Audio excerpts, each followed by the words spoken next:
भारत में मुसलमानों पर अत्याचार क्यों हो रहे हैं? कर्नाटक में हुए हिजाब कांड ने एक बार फिर से इस बहस को हवा दे दी है कि क्या देश में मुसलमानों को टारगेट किया जा रहा है। हर थोड़े दिन में कोई न कोई नया मुद्दा खड़ा हो जाता है जिसका सेंटर पॉइंट मुसलमान होते हैं। फिर चाहे वो 3 तलाक हो, जनसंख्या नियंत्रण हो, बीफ का मामला हो या फिर हिजाब कांड। और इन सब के अलावा जिहाद के मुद्दे पर तो हमेशा से ही मुस्लिमों को टारगेट किया जाता रहा है। आखिर क्यों देश में इस तरह का माहौल बनाया जा रहा है? ऐसा अचानक से क्या हुआ कि गंगा जमुनी तहजीब वाले इस देश में आज मुसलमान खुद को असुरक्षित महसूस करने पे मजबूर हो रहे हैं? क्या सचमुच लोगों की सोच बदल गई है या देश को बांटने की कोई साजिश हो रही है? वीडियो में आज हम बहुत ही ज्वलंत मुद्दे पर बात करने जा रहे हैं, तो वीडियो को पूरा जरूर देखें। आज हम एक आम हिंदुस्तानी के दिल की बात करने जा रहे हैं, तो बने रहिए वीडियो के अंत तक।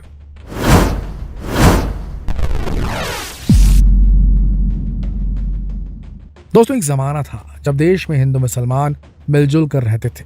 ईद पर सब गले मिलते थे और दिवाली पर मिलकर पटाखे फोड़ते थे। और ये हम कोई बहुत पुरानी बात नहीं कर रहे, बल्कि कुछ साल पहले की ही बात है। हम हर परेशानी का मिलकर सामना करते थे। लेकिन आजकल जैसे देश में एक नई हवा बहने लगी है। देश 2 तबकों में बंटने लगा है, एक तबका हिंदू कम्युनिटी का और एक मुस्लिम कम्युनिटी का। और इसका सबसे बड़ा कारण है देश का मीडिया, जो हर बात में मुस्लिमों को टारगेट करने में लगा रहता है। जी न्यूज से लेकर आज तक और नेटवर्क 18 तक जो हर बात में मुस्लिमों को टारगेट करने में लगा रहता है। हर न्यूज चैनल पर वे अपनी अंधभक्ति के चलते मुसलमानों को निशाना बनाते रहते हैं। एक खास पार्टी के महिमा मंडन के लिए इन दिनों भारतीय मीडिया का पसंदीदा शक्ल बन गया है इस्लाम के खिलाफ, मुसलमानों के खिलाफ नफरत को बढ़ा चढ़ाकर पेश करना, जिसमें तबलीगी जमात की कथित साजिशों जैसे थूकना, टॉयलेट करना जैसी मनगढ़ंत कहानियां गढ़ना, मुसलमानों पर देशद्रोही होने की तोहमत लगाना, उन्हें पाकिस्तानी बताना और ISI का पिट्ठू बताना, जिहाद, हलाला, 3 तलाक, बीफ वगैरह के बहाने मुसलमानों की निरंतर बदनामी करना, ये मीडिया का शगल सा बन गया है। इसके अलावा खुराफाती किस्म के ऐसे आरोप लगाना भी शामिल है कि भारत के मुसलमान तो जानबूझकर वायरस फैला रहे हैं, महामारी फैला रहे हैं। इसके अलावा देश के मीडिया को तो यहाँ तक की फिक्र है कि अफगानिस्तान में माइनॉरिटी के साथ क्या जुल्म हो रहे हैं, किस तरह उन्हें टारगेट किया जा रहा है, तालिबान माइनॉरिटी के साथ कैसा सलूक कर रहा है, पाकिस्तान में माइनॉरिटी के क्या हाल है, यहाँ तक कि बांग्लादेश, म्यांमार, चीन, हर जगह की न्यूज़ आपको देखने को मिलेगी। लेकिन अपने देश में माइनॉरिटी की समस्या को दिखाने का टाइम नहीं है मीडिया के पास। मीडिया ये न्यूज़ तो दिखाती है कि फला मुस्लिम शख्स सब्जी पर थूकता पाया गया, जिसका कोई सर पैर भी नहीं होता। लेकिन उत्तर प्रदेश में आतंकवादी बताकर कितने मुस्लिम युवाओं को जेल में ठूस दिया जाता है, जिनमें से कई आज भी लापता है। ये न्यूज़ आपको किसी चैनल पर नहीं दिखाई दी होगी। पिछले 5 से 6 सालों में भीड़ द्वारा पीट पीट कर मार देने की घटनाएं बेहद डरावनी लगती है। कभी बच्चा चोरी तो कभी घर के किचन में बीफ रखे होने की अफवाह पर बातें कहीं से शुरू होती हैं, आग की तरह गांव मोहल्लों में फैल जाती है, फिर भड़काई भीड़ किसी व्यक्ति की जान तक ले लेती है और पुलिस तमाशबीन बनी देखती रहती है। कई बार तो ऐसे केस में रिपोर्ट तक दर्ज नहीं होती। हेट स्पीच के बारे में तो क्या ही कहना, बाकायदा धर्म संसद आयोजित करके ऐसे प्रोग्राम ऑर्गेनाइज किए जाते हैं। जाहिर सी बात है इन्हें कहीं न कहीं सरकार का समर्थन दबे शब्दों में प्राप्त है। देश की सरकार अपने आप को मेजॉरिटी का हितैषी साबित करने के चक्कर में माइनॉरिटी को बिना वजह दोषी साबित कर रहा है। और देश का मीडिया पैसों के लालच के चलते लकड़बग्घों की तरह मुस्लिम समाज को टारगेट कर रहा है TRP के लिए। लोग पसंद करते हैं कि इन्हें टारगेट किया जाए। इस प्रकार की चीजें उठकर आ रही, ट्रैफिक मिलता है उन्हें, कंट्रोवर्सी क्रिएट होती है। लव जिहाद का मुद्दा ही ले लीजिए। जिस पार्टी के नेता दिन रात लव जिहाद के नाम पर भाषण दे रहे हैं, उनमें से ज्यादा के घर में इंटर कास्ट या कहें तो इंटर रिलीजन मैरिजेस हुई हैं। लेकिन वोट की राजनीति के चलते वो लोगों में नफरत फैलाने में कोई कसर नहीं छोड़ रहे। जब चुनाव आते हैं तो राजनीतिक पार्टियां अचानक मुसलमानों की हितैषी बन जाती हैं। देखा जाए तो देश के मुसलमान केवल एक राजनीतिक मुद्दा भर बनकर रह गए हैं। किसी भी नेता को मुस्लिमों के विकास की चिंता नहीं है। उन्हें मुस्लिमों के वोट तो चाहिए, लेकिन उन्हें उनकी समस्याओं से कोई मतलब नहीं है। आज भी देश के मुसलमानों को सही एजुकेशन और स्वास्थ्य सुविधाएं उपलब्ध नहीं है। रोजगार में भी थोड़ा बहुत तो कहीं हो ही गया है ऐसा कि नाम देखकर काम देखा जा रहा है। जी हाँ दोस्तों, ऐसा हो गया है।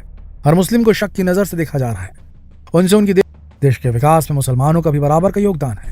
हम APJ अब्दुल कलाम को कैसे भूल सकते हैं। जंग आज़ादी में मुसलमानों ने हिंदुओं के कंधे से कंधे मिलाकर साथ दिया इस वतन के लिए। आजकल समाज में प्रचार किया जा रहा है कि मुगलों ने देश को लूटा, देश को बर्बाद कर दिया। अगर आज के दौर की बात करें तो आज अगर हमारे पास परमाणु बम की ताकत है तो उसका सेहरा एक मुस्लिम साइंटिस्ट अब्दुल कलाम को ही जाता है।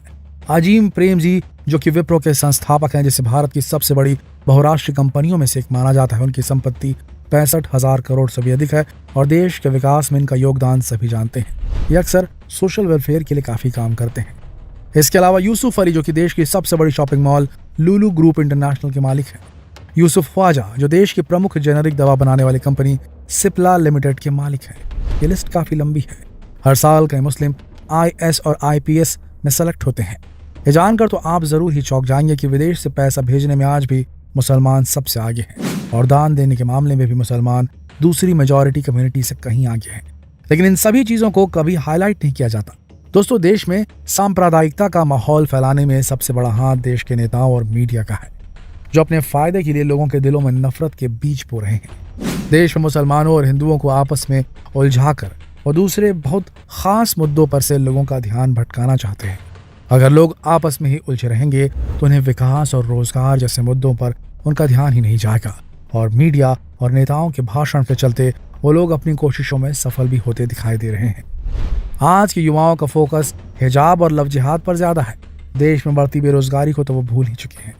मंदिर और मस्जिद के मुद्दे के आगे बढ़ती महंगाई को दरकिनार कर दिया गया है। बीफ को मुद्दा बना दिया गया है और भुखमरी को भुला दिया गया है। दोस्तों, मुसलमान हमारे देश का अभिन्न अंग है। ये देश हम सभी का है और देश तभी तरक्की कर पाएगा जब सभी धर्म के लोग, देश का हर एक नागरिक, हिंदू, मुस्लिम, सिख, ईसाई, किसी भी जात का रहे। हमें नहीं लगता कि देश आगे बढ़ पाएगा अगर सबका योगदान नहीं मिलेगा। अगर वक्त रहते इसे रोका नहीं गया, इस माहौल को खराब होने से नहीं रोका गया, तो देश सांप्रदायिकता की एक ऐसी आग में जल उठेगा जिसे रोकना किसी के बस में नहीं होगा। आज की तारीख में अगर आप चाहते हैं कि इस देश को आगे बढ़कर सुपर पावर बनाना है तो इस देश के हर नागरिक का सपोर्ट होना चाहिए और उसे जो आज़ादी संविधान ने दी है उसे बिल्कुल मान्य करना चाहिए। ये नहीं कि अपने हिसाब से सारी चीज़ों को कराया जाए और सब पर माइनॉरिटी को शोषित किया जाए, उसे दबाया जाए, मीडिया का इस्तेमाल करके उसे बदनाम किया जाए, उस पर लांछन लगाया जाए। ऐसे तो आप अपने देश के एक बहुत बड़े पार्ट को काट कर अलग कर देंगे, शरीर से एक अंग को काट कर अलग कर देने जैसा होगा। दोस्तों, ऐसे में कहाँ डेवलपमेंट हो पाएगा, सोच के देखिए। दोस्तों, हमें उम्मीद है कि आप भी देश में शांति और सुकून की जिंदगी चाहते होंगे। क्या आप देश में इस तरह की किसी खास धर्म को टारगेट करने को लेकर खुश हैं? देश के भविष्य के बारे में अपने विचार कमेंट में जरूर लिखें।